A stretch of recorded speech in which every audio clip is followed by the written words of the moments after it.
MPW has been hammered. It is down 40% year to date at a low 52-week range. We can see 638, so very near that 52-week low.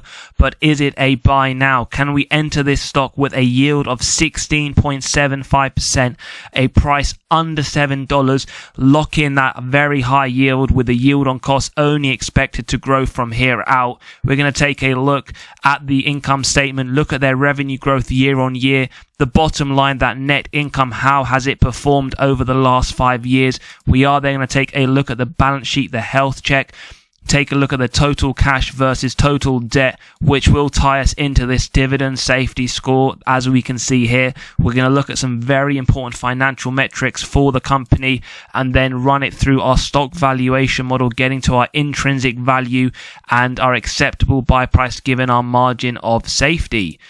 So it is down 40% year to date. Shareholders who have held the company for the last 10 years would be down 44%. It is there at the 52-week low and that yield of just under 17%.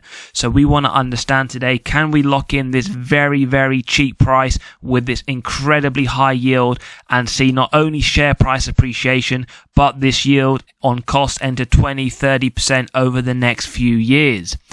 So we're going to start off with their rental revenue, their other revenue, and see if it's gone up 3 to 7%, which is what we like to see year on year. December 2018, just shy of 800 million in revenue. 5 years later, 1.6 billion. So almost double over the last 5 years. On top of that, we can see the increase year on year, that consistent revenue growth.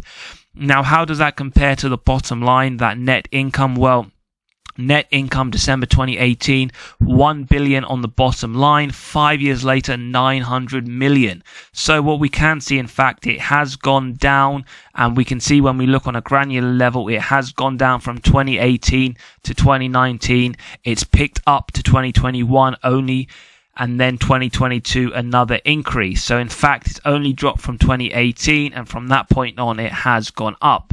So a mixed bag there. Now in terms of the balance sheet and the health check, well, how does the total cash compare to the total debt? Well, we can see here 821 million in cash in 2018. Latest quarterly report only a few weeks ago, it has dropped down to 324 million. Now, how does that compare to their total debt? Well, their total debt, 4 billion in 2018. And in fact, it has more than doubled in their latest quarterly report to 10.2 billion. Now, what that essentially means is, as we can see here, this dividend safety score of 20 making it very unsafe. We want to understand, can this 16.74% dividend yield stay, and can these financial metrics back up increases year on year to get our yield on cost to be higher than this over the next few years?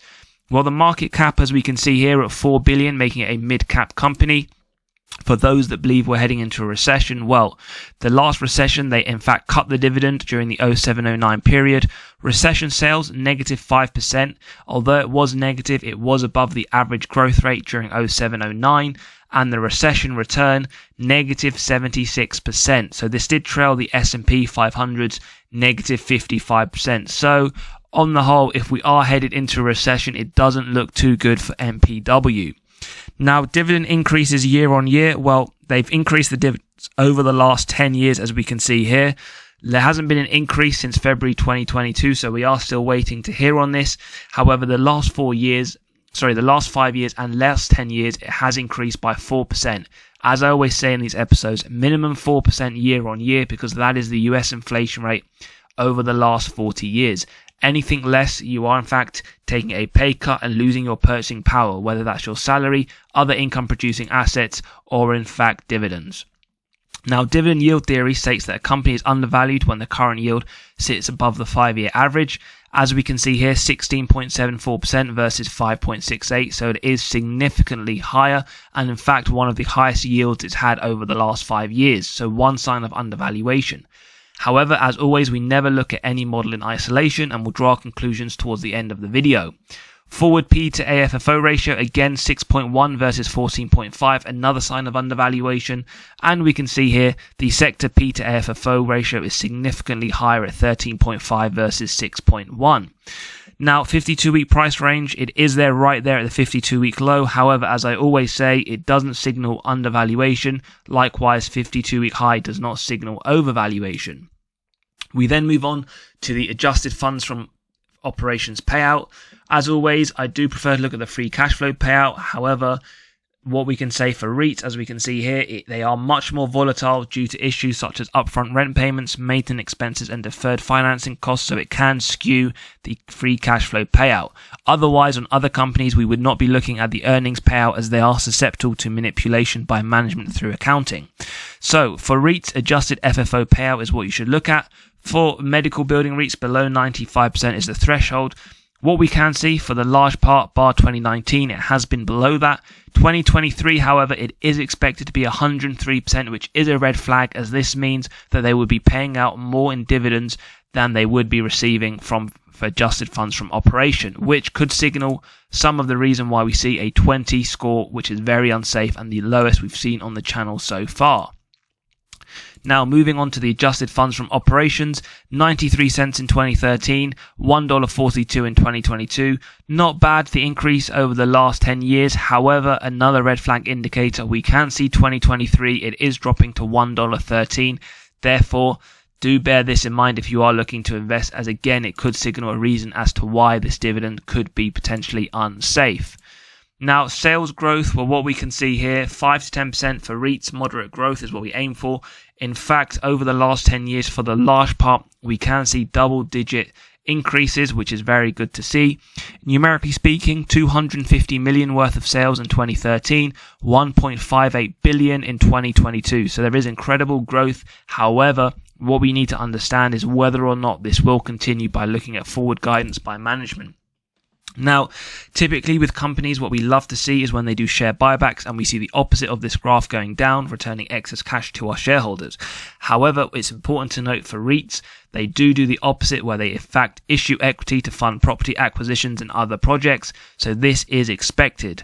If you've seen other REITs that we review on the channel, some of them do have less of a steep curve and do issue less. However, MPW is one that do issue a lot of shares, which means your position as a shareholder is being diluted.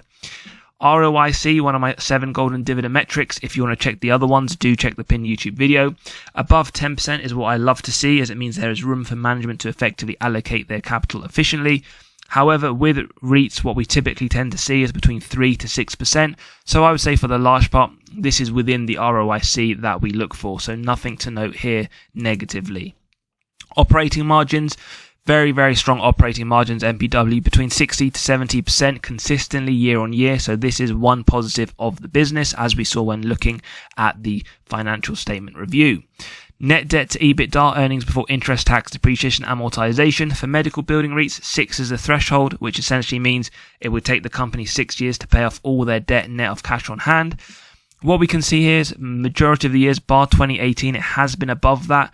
Big red flag indicator, and what I mean by that is it will take them 8 years in 2021, 7.5 years in 2022, and expected in 2023 to be 8.55 years for them to pay off all their debt net of cash on hand, which in my opinion is a large reason for this dividend safety being very unsafe. So do again bear that in mind when you are looking to invest in this business. There is risk attached. However, let's find out what the reward is going to be like. As always, if you do enjoy the content, do smash that like button, do hit the subscribe, as it does really help the channel, and do join our community. If you want to run your own companies through the stock valuation model, as always, do check the pinned comment and grab yourself a copy. Now, Graham's valuation, if you've watched the episode, you know is not appropriate for REITs. However, for those that want to understand, and it is their first time on the channel, what we typically do with other companies, stock ticker in, the earnings per share, growth rate per analyst estimates, and then the current yield on AAA corporate bonds. This would give an intrinsic value of $13.91 for MPW. However, as I mentioned, we will not be including this in our intrinsic value calculator, as it is not appropriate for REITs. So we move on to the first model for MPW. We have the ticker symbols here, the companies: Omega Healthcare, Healthcare Realty Trust, Physicians Realty Trust, and Sabre Healthcare, companies in a similar sector and size. We have the stock price here with their P to AFFO multiples. The average P to AFO coming at 12.2, significantly higher than MPW, and the current price of MPW at just sub $7. This gives a stock price based on the multiples valuation model of $13.90. Again, if we take a look, significant upside to the current trading price and well within that 52-week range. We then move on to the dividend discount model for MPW. As we can see, fairly stagnant over the last 5 years, below inflation, in fact, at 3%. However, you could argue with the incredibly high dividend yield that isn't a big issue. Forward looking, I've gone for around 0.5%, as I believe it doesn't look likely that they will be increasing that dividend. However, if they were to either keep it flat or a small growth, 0.5% is what I would expect.